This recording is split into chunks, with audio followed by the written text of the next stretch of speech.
By Howard Galler, Reuters. Pulitzer Prize winner Paul Ingrassia, a former managing editor of Reuters News who chronicled the ups and downs of the auto industry for more than 30 years, died on Monday after being treated for pancreatic cancer. He was 69. He died at a hospital near his home in Naples, Florida, his brother Larry Ingrassia said. Ingrassia served as Reuters managing editor for 5 years ending in 2016 after completing a 31-year career as a reporter, editor and executive at The Wall Street Journal and its parent company Dow Jones. Reuters editor-in-chief Stephen J. Adler said, Paul Ingrassia was a devoted, charming and utterly decent man who refused to let illness deflect him from his passions or deny us the immeasurable gift of his brilliance, humanity and love. Ingrassia shared the Pulitzer Prize for beat reporting with his journal colleague Joseph B. White in 1993 for their often exclusive coverage of management turmoil at General Motors.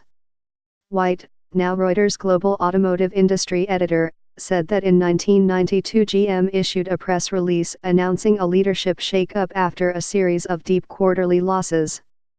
Paul saw immediately that there was a bigger story, that GM's board of directors had rebelled, and were asserting control over the company after years of allowing the company's CEOs to have their way. He and I began contacting sources, not just those on the winning side but those who had lost as well. Paul had cultivated relationships across the spectrum of GM's fractious executive and middle management ranks, and people trusted that he would present their views fairly, White said. Born in Laurel, Mississippi, Ingrassia survived multiple forms of cancer. In accepting the Gerald Loeb Lifetime Achievement Award in 2016, he deadpanned, I often think that my biggest lifetime achievement is simply having a lifetime.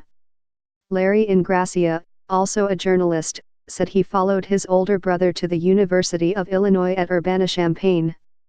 While Larry always thought of himself as a generalist, he said, Paul was into cars. Once he got to Detroit, that was it. He loved the fact that it was an industry that had larger-than-life characters. He loved the idea that it encompassed everything about business and beyond, design and engineering and labor relations and great rivalries among the companies, and environmental issues and international trade issues. It was all those things that kind of really fascinated him, the brother said. Ingrassia wrote 3 books about the good and bad times of the auto industry. In 1994 he co-wrote with White Comeback, The Fall and Rise of the American Automobile Industry. In 2010 he wrote Crash Course, The American Automobile Industry's Road from Glory to Disaster, and in 2012 Engines of Change, A History of the American Dream in 15 Cars.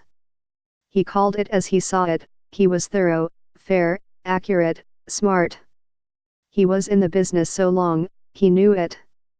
There was nothing he didn't know about obscure people in the industry, or historical things, Larry Ingrassia said. Impish humor. When he died, Paul Ingrassia had been serving as an editor and writer at the Revs Institute, an automotive history and research center in Naples. A photo on its website shows him smiling on a sunny day while sitting on the hood of a shiny red BMW, the car dressed for Christmas as Rudolph with reindeer antlers and a bright red nose. Adler recalled thinking when he met Ingrassia that he seemed earnest and straight-laced. But he turned out to be nerdily funny, with a super dry and sometimes corny sense of humor. At times Ingrassia's impish sense of humor extended to making gentle fun of world leaders, including Russian President Vladimir Putin and former British Prime Minister Theresa May. In 2014 he interviewed Sergio Marchionne, a former chief executive of Fiat Chrysler Automobiles, NV, who died last year. After their onstage interview at the Brookings Institution in Washington, Ingrassia told Marchionne he was bound for Moscow to interview Putin. This means I'll be interviewing 2 dictators in 1 week, Ingrassia added.